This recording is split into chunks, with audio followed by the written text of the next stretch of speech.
এইখানে এই যে গাছটা দেখতে পাচ্ছেন, এই গাছটার বয়স কিছু না হলেও 200 হবে না, 200 বছর একটা পুরনো গাছ। আচ্ছা, আমরা এখন একটু নিচে যাব। নিচে যে আপনাদেরকে দেখাচ্ছি এই সেই নদীটা। এই যে আমরা নদীর একদম কিনারায় আছি এবং এই নদীর কিনারা থেকে আপনাদেরকে দেখাই আসলে কত সুন্দর একটা ভিউ। আপনারা যদি দেখলে অবাক হয়ে যাবেন, দেখার মতন একটা ভিউ। আমরা এদিকে নামবো নিচে।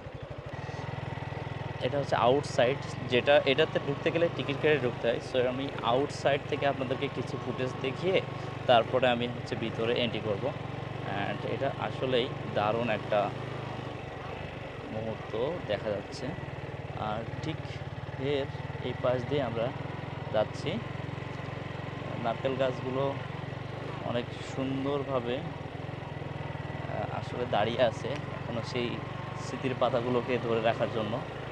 সো আমরা ব্রিজটা অবশ্যই, বাট দেখো কত সুন্দর। ও, অসাধারণ অসাধারণ, আসলেই অসাধারণ একটা। এই ব্রিজটা মূলত ব্যবহার করা হতো তখন।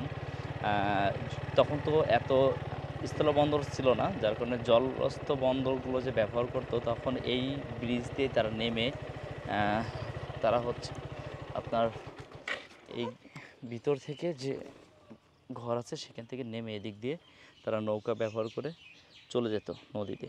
তখন এই নদী পথটাই ছিল সব থেকে চলাচলের একমাত্র ব্যবস্থা।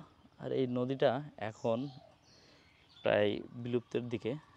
সো নদীগুলো বিলুপ্ত হওয়ার মূল কারণ হচ্ছে আমরা অবহেলা এবং এটার যে প্রাকৃতিক যে একটা লাইফে যে ইফেক্ট পড়ে সেটা আমরা না বুঝতে পারার কারণে। এখন আমরা ভিতরে যাব এবং ভিতরে ভিউটা আপনাদেরকে দেখাবো ভিতরে কেমন সেটা।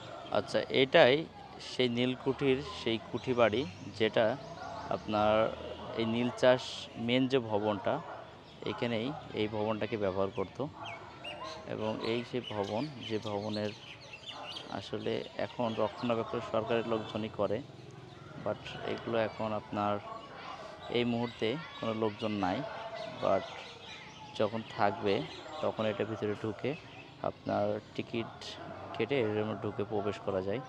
অ্যান্ড এটার ভিতরে আসলে যে এত সুন্দর একটা পরিবেশ, যেটা আপনি ভিতরে না গেলেই বুঝবেন না। দেখুন এখানকার ভিউটা দেখুন কত সুন্দর। অ্যান্ড এই সেই বাড়িটা যেখানে এখানে বসে সবাই বসে থাকতো এবং আরামায়েশ করতো। রাইট, সেইখানটায় আমি আপনাদেরকে দেখানোর চেষ্টা করছি, যেটা আসলে যে কাউকে মুগ্ধ করবে। অ্যান্ড এই জায়গাটা আসলে অনেক সুন্দর।